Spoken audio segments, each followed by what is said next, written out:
지금까지 정의가 기댄 언덕을 찾고만 했습니다.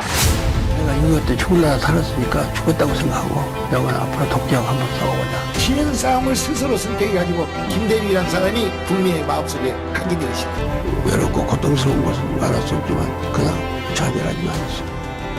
목사님 제가 반드시 해나겠습니다. 세상에 어떻게 이런 사람도 있나. 국민이 결코 독재를 영원히 용납하지 않는다. 자유와 정의를 갈망하는 국민이 있는 곳에 김대중은 항상 있을 것입니다. 네, 매주 다른 컨셉으로 제대로 썰 풀어보는 궁금한 썰명회. 오늘은요, 최근 호평을 받고 있습니다. 10만 다큐멘터리로서는 굉장히 드문 성적인데요. 개봉 16일 만에 10만 관객을 돌파한 기류의 김대중, 그 영화의 한 대목을 들어봤습니다. 다큐 연출하신 민환기 감독 스튜디오로 모셨습니다. 안녕하세요. 네, 안녕하세요. 예. 네, 민환기입니다. 네. 6411. 네. 노회찬 대표님 관련된 영화 다큐도 우리 민 네, 감독님이 만드셨고 그때도 인터뷰를 했는데 네. 이번에는 기류의 김대중. 저도 봤는데요. 일단 재밌습니다. 다행입니다. 예. 일단 재미있고 눈물을 흘리게 되는 포인트가 몇 군데가 있는데 이게 16일 만에 다큐멘터리 10만 관객 돌파라는 게 쉬운 일은 아니잖아요. 지금 어떠세요? 그런 것 같습니다. 이게 극장 상황이 어려운데 서울의 봄이 너무 잘 돼서 다른 영화도 잘 될 거라고 생각했던 것 같은데 그렇지는 않은 것 같아요. 그래서 네네. 이 기간 안에 10만 관객이 든 건 굉장히 고마웠고 감사한 일인 것 같습니다. 네. 자, 그런데 원래 좌석이 한 6만 석 됐는데 상영하는 16,000석으로 줄었다 해가지고 이거 뭐지? 왜 지금 역주행하고 있다는데 왜 좌석이 줄는 거야? 라고 궁금증을 가지신 분들도 계세요. 무슨 다른 이유가 있습니까? 특별히? 그 새로운 영화들이 계속 나오고 또 사실은 한국은 극장들이 또 제작도 하잖아요. 그래서 예. 이제 그런 안배 차원에서 아무래도 그렇게 된 것 같아요. 예. 작은 영화들이 사실은 그래서 상영 관을 찾기가 되게 힘들죠. 근데 이번에는 어쨌든 좀 좋은 기회가 주어졌나 싶었는데 또 이제 시간이 지나니까 이렇게 된 것 같습니다. 그러다 보니까 지금 그 제작사 중에 하나죠. 명필름도 제작사죠. 네. 예. 그쪽에서 보니까 임순례 감독님이나 이런 분들이 단관 네네. 이렇게 극장을 하나 빌려서 손님을 초대하는 이런 이벤트도 이제 좌석수 줄어드니까 네네. 어떤 대책 그런 이벤트도 하는데 또 다른 대책이 있으세요? 그 임순례 감독 같은 경우에는 되게 영화를 잘 보셨나 봐요. 그래서 예. 이제 젊은이들 초청해서 얘기도 나눠보고 음. 이런 것도 하고 또 각 지역마다 네. 그 상영위원회가 있어요. 그래서 그 상영위원회에서 그 오랫동안 좀 준비를 한 걸 가지고 이제는 극장을 대관을 하든지 또 지역의 분들을 모아서 이렇게 상영할 예정인 것 같습니다. 네. 자, 영화 아직 못 본 분들. 근데 어차피 우리가 김대중이라는 분을 너무 잘 알고 있지 않아? 라고 생각을 하고 영화를 보러 갔다가 저도 정말 정치 고관여층, 고관심층 정치 시사로 먹고 사는 저도 내가 아는 김대중이 반의 반도 안 되는구나 라는 느낌을 받았어요. 사실은 저도 이 작업을 계속 해야 되나 말아야 되나 고민을 한 1년 정도 책을 읽으면서 했는데 네. 그때 제가 몰랐던 사실들을 좀 굉장히 많이 알게 됐어요. 네. 그래서 그런 것들을 좀 보여주면 김대중 대통령에 대해서 갖고 있는 오해들이 굉장히 많잖아요. 예. 이 사람이 이분이 되게 과격한 사람이고 빨갱이고 지역주의자고 이런 오해들이 되게 많은데 대통령병 환자 이랬어요. 대통령병 환자 이런 것들이 많은데 이분의 삶을 좀 천천히 들여다보면 이 오해들이 이분에 대한 두려움, 이분의 실력에 대한 어떤 두려움에서 비롯됐다는 것들을 알게 됐고 그것들을 좀 알려줄 필요가 있지 않나 이렇게 생각을 했던 것 같아요. 실력에 대한 두려움 때문에 오히려 좀 그런 오해나 그렇죠. 소위 요즘 얘기로 그렇죠. 프레임을 엄청나게 씌운 거 아니냐. 네네. 아니 진짜 보면 새로운 점들을 새로운 면모들을 저도 많이 봤는데 아마 이거 오타인가? 처음엔 그랬을 것 같아요. 길 위의 김대중 아니야? 근데 보니까 길 위의 김대중이에요. 예. 왜 길 위의 김대중이 아니라 제목을 길 위의 김대중이라고 하셨어요? 일단은 그 이 길 위에 본인이 항상 서 있었다는 대사가 나오거든요, 영화에. 예, 맞아요. 그래서 이제 거기서 착안을 해서 제작사에서 이제 제목을 지었는데 길 위의는 뭔가 김대중 대통령 한 사람만을 얘기하는 것 같지만 예. 길 위에 쉼표 김대중이라고 하면은 김대중 대통령뿐만 아니라 그 시대를 같이 살았던 모든 사람들이 좀 함께 그 길 위에 서 있었던 거잖아요. 네. 그래서 그런 맥락에서 이 제목이 되게 이 영화랑 어울린다고 생각을 했던 것 같아요. 그래서 네. 조금 문법에 어긋나는 느낌이 들지만 길 위에 김대중이라고 그리고 했습니다. 본인이 그 대사에도 나오던데 본인이 난 늘 길 위에 있었다라고 하는 육성이 네네네. 네. 나오더라고요. 네. 그게 이제 미국에서 그 미국으로 망명을 하시죠. 사형 선고를 받고 무기수로 감형을 받고. 예, 된 후에 이제 미국 망명을 하시는데 777일 동안 망명 생활을 하셨어요. 근데 네. 그 중에서 150일을 강연을 다니신 거예요. 네. 그러니까 거의 뭐 일주일에 두세 번을 다니신 거죠. 그런 네. 그 맥락에서 이제 말씀을 하세요. 자기는 항상 길 위에 서 있었다고. 그러니까 미국 전역을 다니시면서 강연을 하더라고요. 그렇죠.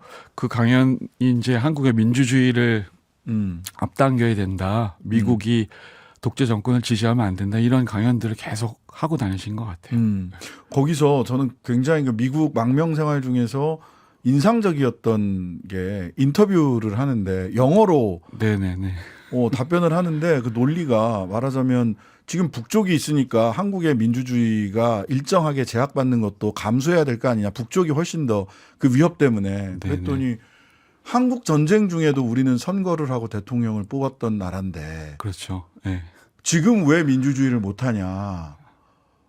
너무 놀라운 저는 논리였어요. 그런 말씀을 되게 잘 하시는 것 같아요. 그 일본 망명 생활 중에서도 이제 네. 기자랑 인터뷰를 하는데 안보라는 게 지킬 게 있어야. 그렇지. 예. 예. 안보인데 우리가 지켜야 되는 건 자유인데 예. 지금 지킬 자유가 없는데 무슨 안보냐. 예.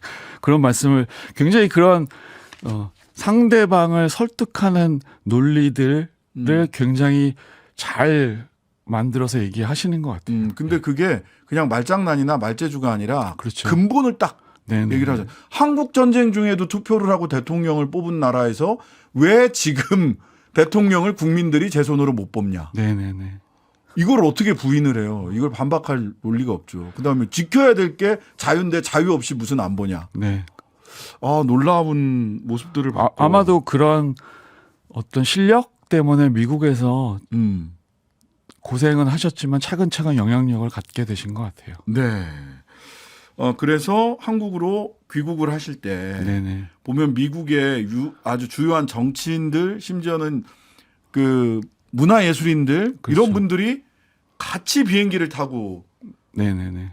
혹시 필리핀의 아키노 상원의원처럼 귀국하다 총 맞을까 봐. 네네. 맞습니다. 그 아메리칸 익스프레스 사장도 있고 네, 그다음에 네. 가수라고 이름은 얘기를 제가 안 했는데 네. 그 가수가 누구냐면 네.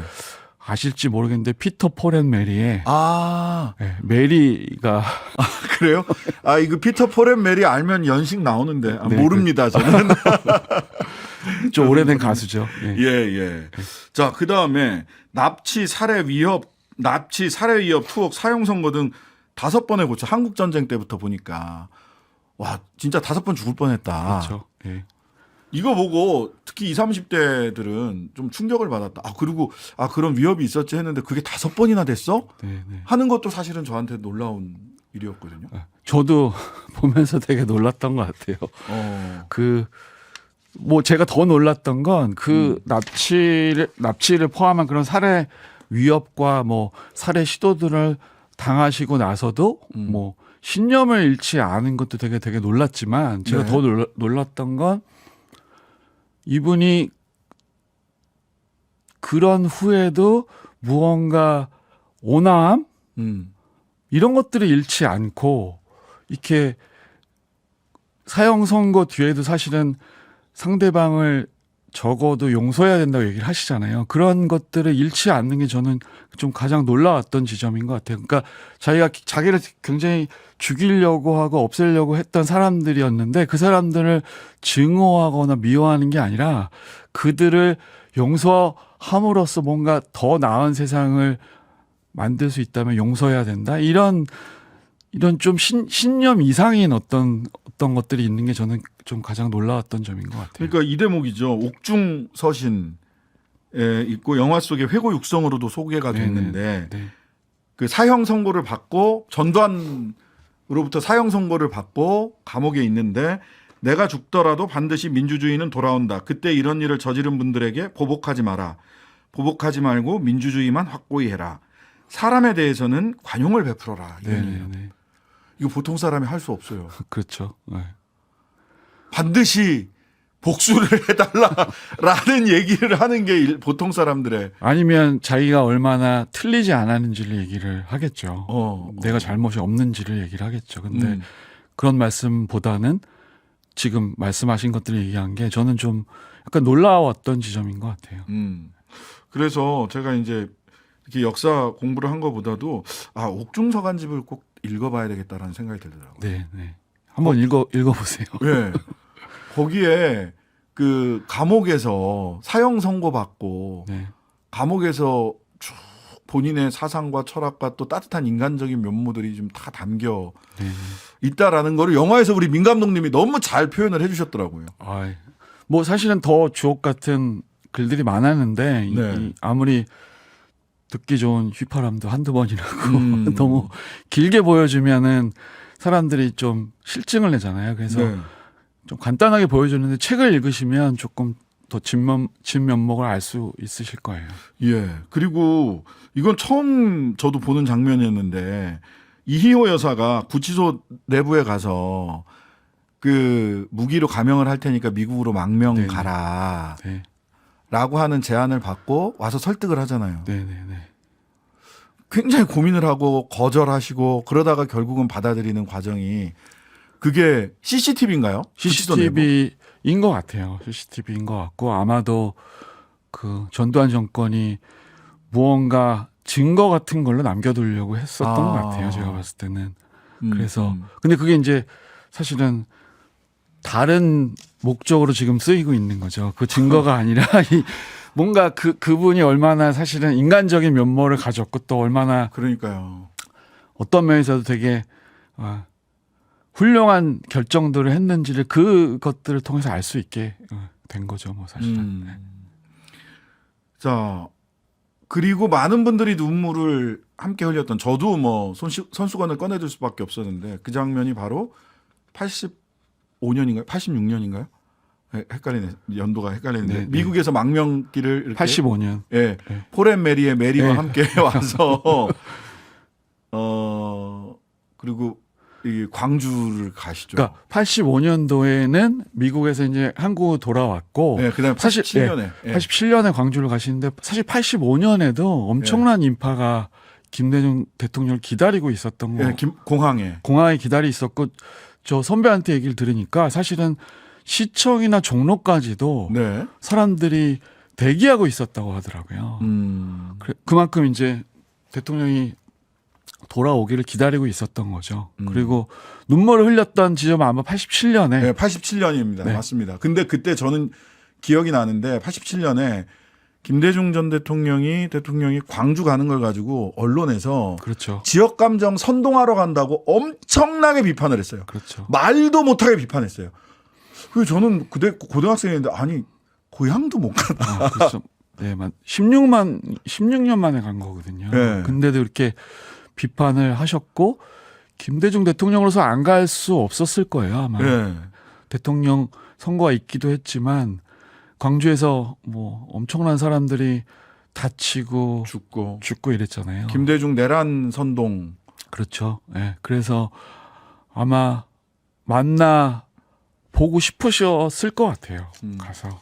그래서 광주 망월동 묘역에서 그 그렇죠. 유가족들을 만나서 네네. 펑펑 우는. 네네네. 그러니까 주체를 못 하고 우시더라고요. 저도 그 굉장히 슬프기도 하고 음. 복잡한 감정이 또 네. 들었던 것 같아요. 근데 지금 보니까 그렇죠. 87년 당시에는 지역 감정 선동하러 간다고 정말 날선 비판들을 네. 얼마나 언론에서 많이 했는지 몰라요. 그 당시에는 지역 감정 선동하러 간다. 참. 자, 뭐 시간이 벌써 얘기를 하다 보니까 여기까지 왔는데 이 영화 왜 봐야 됩니까? 제가 이 영화를 만들면서 뭔가 김대중 대통령의 내면적인 이야기나 뭔가 굉장히 절절한 사연들을 네. 전달해야 되나 이런 고민들을 많이 했어요. 근데 제가 공부를 하다 보니까 그것 없이도 이분을 설명할 수 있을 것 같더라고요. 그래서 그렇게 해서 굉장히 좀 드라이하지만 이분이 했던 어떤 결정들을 이렇게 좀 나열하거든요. 근데 네, 그거의 네. 장점은 뭐냐면 단지 김대중 대통령만을 보게 되는 게 아니라 그 시대를 함께 살았던 사람들의 모습을 또 네, 계속해서 네. 보게 돼요. 네. 그리고 그러다 보니까 한국의 역사와 한국의 민주주의가 어떻게 지금 이런 우리가 민주주의를 누릴 수 있는가를 의도치 않게 볼 수 있게 되는 것 같아요. 그래서 네. 그런 면에서 보면은 영화 하나를 보면 김대중 대통령에 대해서도 이렇게 이해하게 되는 부분이 있지만 우리 선배들이 또는 우리 부모들이 어떻게 지금 이 민주주의를 알겠습니다. 위해서 왔는지 아마 알게 되는.